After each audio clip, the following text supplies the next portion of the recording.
उत्तर प्रदेश के एक जिले में एक गांव था रानीगंज। रानीगंज गांव केवल अपने रुतबे के लिए मशहूर था, जहां सबके बड़े बड़े घर और जमीनें थी। आ जाओ मानिक चंद, आ जाओ और हमारी खुशियों का बोझ हमें उठाते हुए देखो। सरपंच साहब, मैं कुछ समझा नहीं।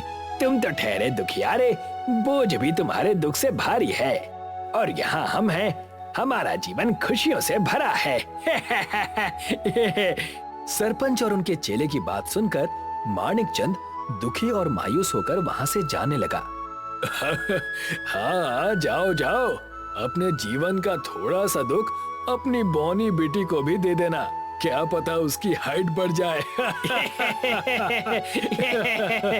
मानिक चंद वहाँ से अपने घर चला गया। मानिक चंद की बेटी भक्ति, जिसका कद सिर्फ 3 फीट 2 इंच का था। भक्ति बेटा, कहाँ गई? जरा मुझे चीनी देना, मेरे घर अचानक से मेहमान आ गए हैं। जी काकी, अभी लाई। भक्ति अपने घर के कमरे से एक कटोरी चीनी अपने पड़ोसन को दे देती है। वो क्या है ना बेटा, आज मेरी बेटी नगमा का रिश्ता तय हुआ है।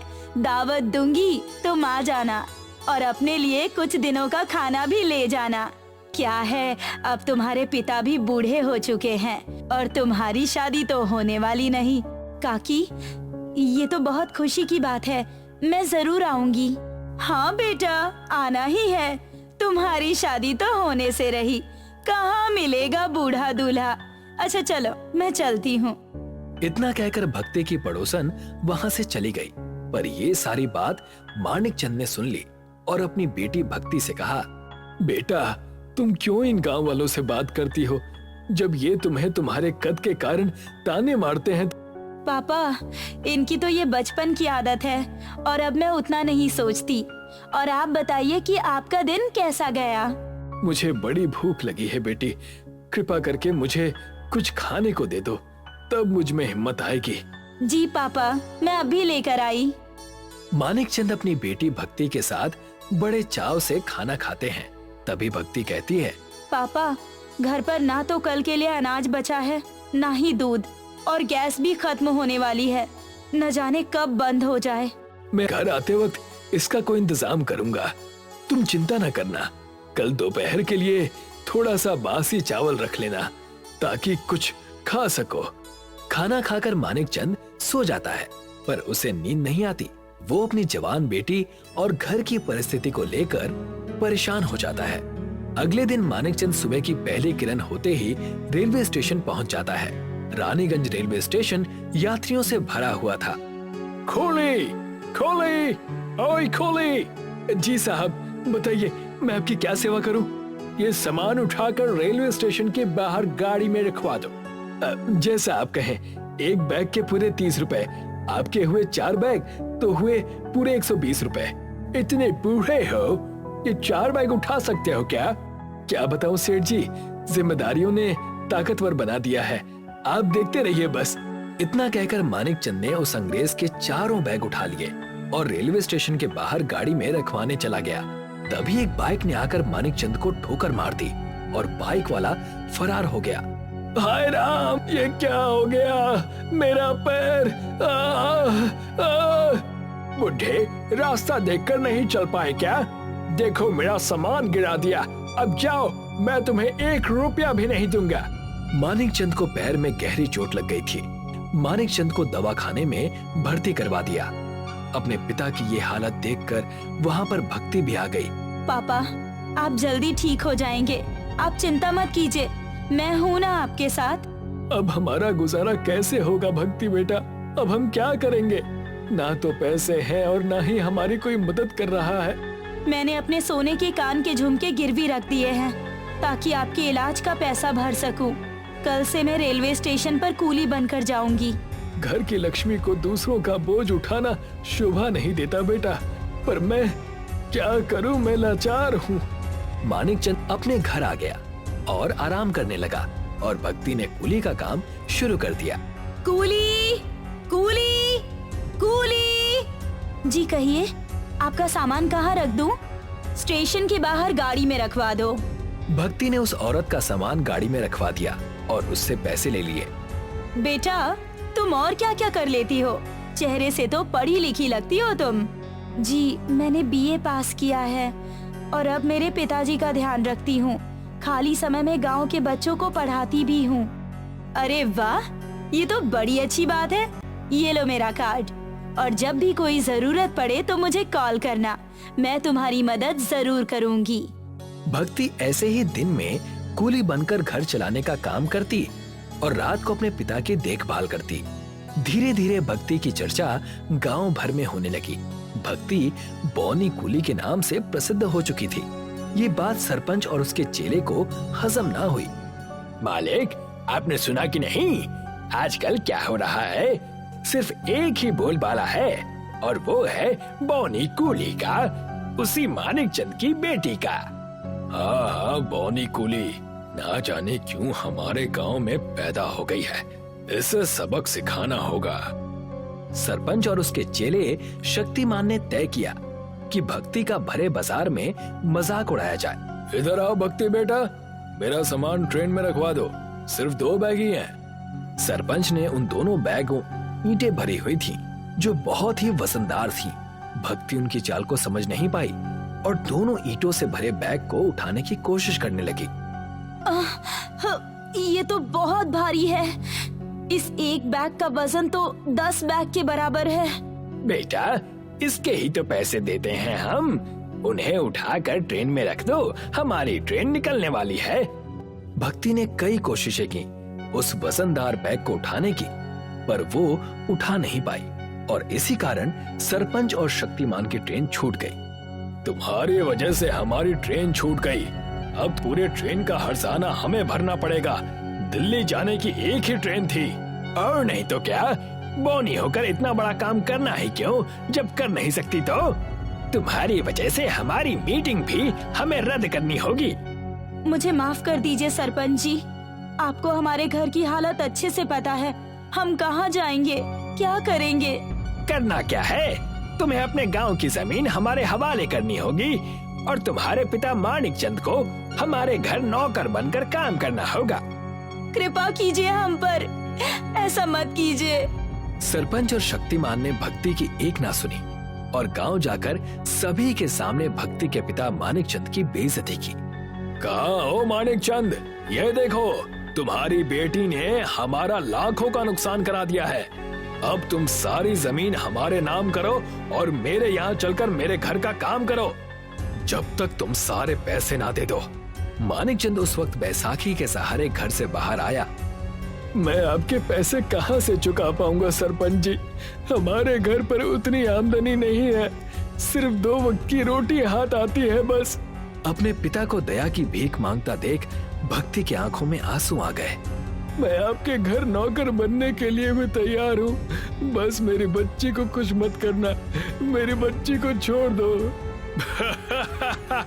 कल से काम पर आ जाना। इतना कहकर सरपंच और शक्तिमान वहाँ से चले गए। पापा, आप रोइए मत, मैं सब कुछ ठीक कर दूंगी। मैं और मेहनत करूंगी और आपका नाम रोशन करूंगी। बेटा, मैं बड़ा अभागा हूँ, मुझसे बड़ी गलती हो गई कि मैं इस गांव में तुम्हें लेकर रह रहा हूँ। आज देखो, सभी गांव वालों के सामने हमारी बेइज्जती भी हुई और हम कुछ ना कर पाए। मुझे माफ कर देना बेटा, मैं तुम्हें सुख नहीं दे पाया, ना तुम्हारी शादी करवा कर तुम्हें संसार का सुख दे पाया।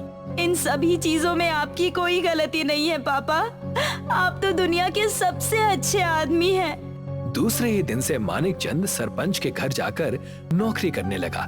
तभी भक्ति को उस सरकारी अधिकारी की याद आई जो रेलवे स्टेशन पर भक्ति को मिली थी। भक्ति उनसे मिलने उनके घर जा पहुंची। तब भक्ति को पता चला कि रानीगंज की आईएएस और कोई नहीं बल्कि वसुंधरा देवी हैं।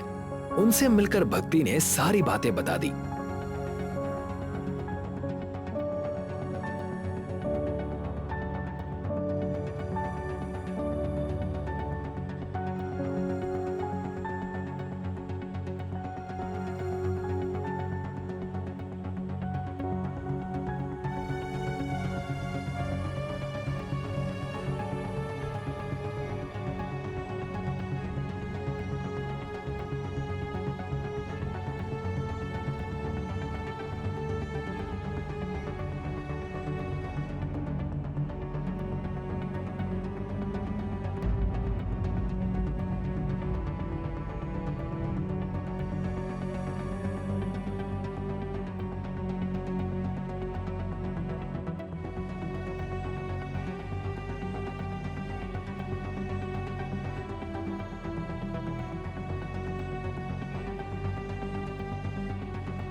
देखो भक्ति बेटा, इन सब में सिर्फ और सिर्फ तुम्हारी ही गलती है। तुमने हमेशा सहा है। आजकल की लड़कियां समाज में सर ऊंचा करके चल रही हैं और तुम हो कि छोटी सी बात पर रोने लगी। तुम्हारी उम्र अभी पढ़ाई करने की है, ना कि किसी की गुलामी करने की। मैं अपने कद की वजह से कुछ नहीं कर पा रही हूँ मैडम। मैं भी आपकी तरह बड़ी ऑफिसर बनना चाहती हूँ। कृपा करके मेरी मदद कीजिए। कल से ही लोकल कैंप में तुम्हारा दाखिला करा देती हूँ। वहाँ तुम्हारे जैसी कई लड़कियाँ आएंगी। उसके पहले तुम्हें कुछ एग्जाम्स देने होंगे, उसे दे देना। और ऐसा ही हुआ। भक्ति ने सारे एग्जाम्स दिए। भक्ति उन सारे एग्जाम्स में अव्वल आ गई। शाबाश भक्ति बेटा, शाबाश। अब तुम्हें पुलिस बनने से कोई नहीं रोक सकता। ये सब आपके दिए हुए सही राह की ताकत है, वरना आज भी मैं पहले वाली भक्ति की तरह परेशान रहती। अब बस फिजिकल एग्जाम बचा है, जो कि हमारे गांव के रानीगंज में ही है। दूसरे ही दिन भक्ति अपने फिजिकल एग्जाम में चली गई, जहाँ सरपंच की इकलौती बेटी भी मौजूद थी। तुम्हें 400 मीटर की रेस सिर्फ 3 मिनट के अंदर पूरी करनी है। ये तो मेरे बाएं हाथ का खेल है, पर तुम क्या करोगी भक्ति? तुम्हारा तो कद भी कम है। जैसे ही दौड़ शुरू हुई, भक्ति ने 3 मिनट की बजाय सिर्फ 2.5 मिनट में ही सारी दौड़ पूरी कर ली और भक्ति रानीगंज की एसीपी बन गई। पूरे 6 महीने बीत चुके थे। मानिक चंद को अपनी बेटी से मिले। मालिक, मुझे जाने दीजिए। पूरे 6 महीने हो गए हैं और आपका कर्जा भी माफ हो गया है। कृपया करके मुझे मेरी बच्ची के पास जाने दीजिए। क्या पता वो किस हाल में है, उसका ध्यान कौन रख रहा है, मुझे कुछ नहीं पता। तुम्हें और 6 महीने यहीं काम करना है। उसके बाद तुम्हें जहाँ जाना है वहाँ चले जाना। और नहीं तो क्या, अगर और ज्यादा बोलने की कोशिश की ना, चोरी का इल्जाम लगाकर तुम्हें जेल में डलवा दूंगा। सरपंच मानिक चंद पर अत्याचार कर ही रहा था कि भक्ति पुलिस की वर्दी में वहाँ पर आ गई और जिस गाड़ी में भक्ति आई थी, उस गाड़ी की लाल बत्ती देखकर और गाड़ी की आवाज सुनकर सरपंच मानिक चंद से कहने लगा, देखा, मेरी बेटी आ गई। मैंने अपनी बेटी को सारी शिक्षा दी थी और पुलिस वाली बनकर मेरी बेटी मेरे घर की लक्ष्मी आ गई। चलो दूर हटो तुम और अच्छे अच्छे पकवान बनाने की तैयारी करो। सरपंच और शक्तिमान पूजा की थाली लेकर घर के दरवाजे पर अपनी बेटी का इंतजार करने लगे, पर जैसे ही गाड़ी का दरवाजा खुला, दोनों की बोलती बंद हो गई। वो और कोई नहीं, भक्ति उनके सामने पुलिस की वर्दी में ठाट बाट के साथ खड़ी थी, जिसे देखकर सरपंच और शक्तिमान दोनों सहम गए। ये कैसे हो सकता है? तुम यहाँ कैसे? तुमने पुलिस की वर्दी कैसे पहनी है? क्योंकि मैं पुलिस वाली हूँ। तुमने हम गरीबों को बहुत सताया है। अपनी बेटी भक्ति की आवाज सुनकर मानिक चंद बाहर आए और आंखों में खुशी के आंसू लिए भक्ति से कहने लगा, इस अभागे बाप को बेटा तुमने बहुत बड़ी खुशी दी है। मेरी बच्ची पुलिस वाली बन गई। भगवान का लाख लाख शुक्र है। पूरे गांव में बताशे बांटूंगा मैं। बताशे नहीं पापा, रसमलाई। अब कंजूसी करने की कोई जरूरत नहीं। भक्ति को पुलिस की वर्दी में देखकर शक्तिमान और सरपंच दोनों ही चुपके से बाहर भागने लगे। उतने में उन्हें भक्ति के साथ आए एक हवलदार ने पकड़ लिया। तब भक्ति ने उनसे कहा, इन्हें जेल ले जाइए और कड़ी से कड़ी सजा दीजिए। इन्होंने मेरे पिता, मुझे और कई सारे गरीबों को ठेस पहुंचाई है। ले जाइए इन्हें। देखा सरपंच साहब, आपने हमेशा भक्ति और मुझे गांव भर में ताने सुनाए हैं। भगवान के घर देर है, अंधेर नहीं। मुझे माफ करना भक्ति बेटा, आज मुझे भगवान की लाठी जोर से लगी है। अपने पापों का प्रायश्चित मैं जरूर करूंगा। मुझे भी माफ कर देना भक्ति बेटा। सरपंच और शक्तिमान को जेल ले जाया गया। भक्ति पुलिस वाली बनकर अपना काम ईमानदारी और अच्छे से करने लगी और अपने पिता मानिक चंद का नाम रोशन करने लगी। बहुत पुरानी बात है। 7 समुंदर पार एक खूबसूरत राज्य था, जहाँ के राजा और रानी अत्यंत दयालु थे। राजा और रानी के 7 बेटे थे। उनकी बहुत इच्छा थी कि उनके घर में एक लड़की का जन्म हो, लेकिन उनकी ये इच्छा पूरी नहीं हुई।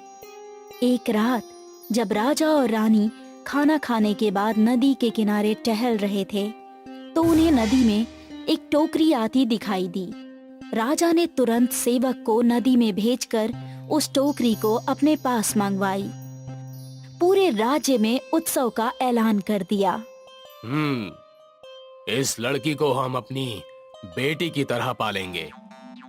लड़की का भविष्य बताने के लिए राज्य के सबसे अनुभवी ज्योतिष को बुलाया गया। महाराज, बड़े खेद के साथ कहना पड़ रहा है कि इस लड़की के कदम आपके परिवार के लिए शुभ नहीं है। पंडित जी, जो भी बात है खुलकर बताइए। महाराज, जैसे जैसे ये लड़की आपके परिवार में बड़ी होगी, आपके 7 बेटों की मृत्यु हो जाएगी।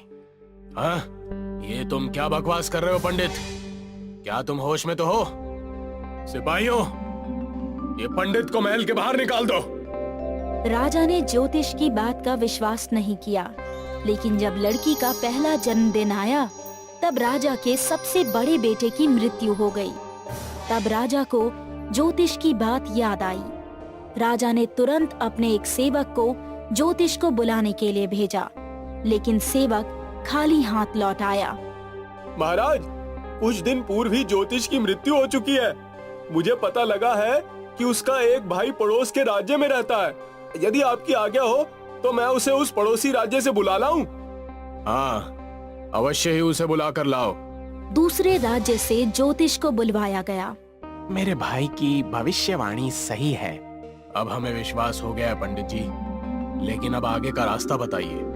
अगर आपकी बेटी को आग के गोल घेरे में बड़ा किया जाए तो उसकी उम्र बढ़ने पर आपके बेटों को कोई नुकसान नहीं होगा।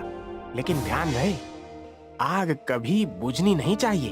एक छोटा सा घर बनाया गया और उसे बहुत बड़े आग के गोल घेरे में बंद कर दिया गया। लड़की, जिसका नाम वनीला रखा गया था, आग के गोल घेरे में बड़ी हुई। कई वर्ष बीत गए, आग निरंतर जलती रही। राजा और रानी की मृत्यु हो गई। 6 भाइयों में से सबसे बड़े भाई ने राजगद्दी संभाली। छोटे भाइयों, वक्त आ गया है कि अब हम अपनी बहन को आग के घेरे से बाहर निकालें और उसका विवाह करके उसे सामान्य जीवन जीने दें। ठीक कहा बड़े भाई, बेचारी बहन आग की तपिश से तंग आ चुकी होगी। सभी भाई अपनी बहन के पास पहुँचे। बहन, वक्त आ गया है कि तुम इस आग के घेरे से बाहर निकलो। हाँ भाई, मुझे दुनिया देखनी है। आखिर कब तक मैं बंद गोल घेरे में कोल्हू की बैल की तरह पिसती रहूंगी। वनीला को बाहर निकाला गया। वनीला ने पहली बार फूल, तितलियां, नदियां देखी। अचानक वनीला की नजर एक बगुले पर पड़ी।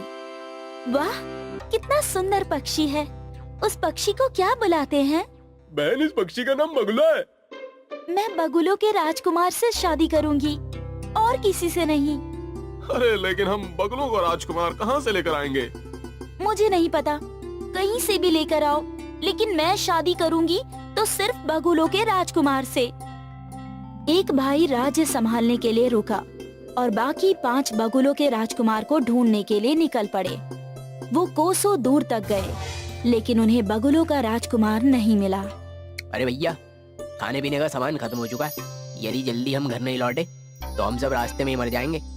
अरे नहीं नहीं, हम बगुलों का राजकुमार ढूंढे बिना नहीं लौट सकते, क्योंकि अगर हम खाली हाथ लौटे तो हमारी बहन को बहुत निराशा होगी। 5 भाइयों ने खोज जारी रखी। जंगल में उन्हें एक बूढ़ा सन्यासी मिला। क्या आप बता सकते हैं कि बगुलों का राजकुमार कहाँ मिलेगा? अरे बेटा, यहाँ से दक्षिण दिशा में 50 कोस जाओ, वहाँ बगुलों का राज्य है। 5 भाई दक्षिण में 50 कोस चले। वो एक ऐसे राज्य में पहुँचे जहाँ सब कुछ सफेद था। सफेद रंग के मकान, सफेद मिठाइयाँ और सारे लोग भी सफेद कपड़े पहने हुए थे। पूछने पर पता लगा कि वहाँ बगुलों का राजकुमार राज्य करता है। 5 भाई राजमहल पहुँचे और बगुलों के राजकुमार को अपनी समस्या बताई। अरे राजकुमार जी, आप हमारी बहन से शादी कर लीजिए, वरना वो जीवन भर कुमारी रहेगी। मैं तुम्हारी परेशानी समझ सकता हूँ, लेकिन मैं किसी मूर्ख लड़की से शादी नहीं करना चाहता। बगुला एक बुद्धिमान और चालाक पक्षी होता है और मैं बगुलों का राजकुमार हूँ। इसलिए तुम्हारी बहन को साबित करना होगा कि वो बुद्धिमान है, तभी मेरा और उसका विवाह संभव होगा। अरे निश्चित ही हमारी बहन बुद्धिमान। आप उसे यहाँ बुलाएं और स्वयं जांच लें। बगुलों के राजकुमार ने पांचों भाइयों की अच्छी खातिरदारी की। उन्हें ठहरने के लिए एक विश्राम कक्ष दिया गया। पांचों भाइयों ने अपनी बहन को पत्र लिखकर बगुलों के राजकुमार के पास बुलाया। जब पत्र वनीला को मिला तो वो बेहद खुश हुई और चलने की तैयारी करने लगी। उसने राज्य संभाल रहे भाई से कहा, भाई, मुझे एक घोड़ा, 2 सेविकाएं और कुछ सैनिकों की आवश्यकता है। मैं प्रातःकाल ही बगुलों के राजकुमार के राज्य की तरफ निकलूंगी। भाई ने सारी व्यवस्था कर दी। रास्ते में वनीला को घोड़े पर बैठे बैठे नींद आने लगी। 2 सेविकाओं में एक बूढ़ी सेविका थी और दूसरी उसकी जवान बेटी। बूढ़ी सेविका ने सोचा, कितना अच्छा हो अगर वनीला की जगह मेरी बेटी की शादी बगुलों के राजकुमार के साथ हो जाए। उसने सैनिकों को लालच दिया, सुनो भाइयों, तुम ये जानते ही होगे कि मैं महल की प्रधान सेविका हूँ और मेरी खजांची से जान पहचान भी है। मैं तुम लोगों को महल के खजाने में से 1-1 किलो सोना दिलवा दूंगी अगर तुम मेरा एक काम करो। कैसा काम? राजकुमारी वनीला इस समय सो रही है। मैं चाहती हूँ कि तुम उसे किसी दलदल में फेंक दो ताकि मेरी बेटी का विवाह बगुलों के राजकुमार से संपन्न हो सके। सैनिकों ने सोने के लालच में ऐसा ही किया। उन्होंने जंगल में पड़ने वाली एक दलदल में वनीला को फेंक दिया। वनीला हाथ पैर छटपटाती रही और सेविकाएं और सैनिक जल्दी जल्दी में वहां से खिसक लिए। सेविका की बेटी, जो कि एक लालची और मूर्ख लड़की थी, बगुलों के राजकुमार के पास पहुंच गई। मैं 7 भाइयों की बहन हूँ और आपसे विवाह करना चाहती हूँ। ठीक है, लेकिन पहले कुछ पहेलियां पूछ कर ये जांच लूं कि तुम कितनी बुद्धिमान हो। पहली पहेली सुनो। वो कौन सी 3 शाखाएं हैं जिन्हें जोड़ा या गुणा करो परिणाम एक ही प्राप्त होता है? सेविका की बेटी का मुंह बंद रह गया। तुम्हारे भाई तो तुम्हारी बुद्धिमानी की बहुत तारीफ कर रहे थे। उन्होंने मुझसे झूठ बोला। तुम इतनी सरल पहेली का जवाब भी नहीं दे पाई। सैनिकों, उन 5 भाइयों को बुलाओ। 5 भाइयों को बगुलों के राजकुमार के सामने लाया गया। तुम लोगों ने मुझसे झूठ बोला कि तुम्हारी बहन बुद्धिमान है। ये तो साधारण गणित भी नहीं जानती। अरे राजकुमार जी, आपको कोई गलतफहमी हो रही है। ये लड़की हमारी बहन नहीं है। हे भगवान, फिर से झूठ। सैनिकों, इन 5 को कारागृह में डाल दो और कुछ दिनों बाद इन्हें मृत्यु दंड दिया जाएगा। रुक जाइए बगुलों के राजकुमार, इन 5 भाइयों की असली बहन मैं हूँ। पहेली का जवाब देकर साबित करो। वो कौन सी 3 शाखाएं हैं जिनको जोड़ा या गुणा करो परिणाम एक ही प्राप्त होता है? 1, 2 और 3। अरे भाई, बहुत खूब, बहुत खूब। लेकिन मेरी एक बात समझ नहीं आ रही। अगर तुम इन भाइयों की बहन हो तो ये लड़की कौन है? ये मेरी सेविका की बेटी है। रास्ते में इन माँ बेटी ने मिलकर मुझे दलदल में फेंकवा दिया। वो तो एक गडरिया ने मेरी जान बचा ली और मैं यहाँ तक आ पहुँची। बगुलों के राजकुमार ने सेविका और उसकी बेटी को कारागृह में डाल दिया। उसके बाद वनीला के साथ पूरे धूमधाम से विवाह किया।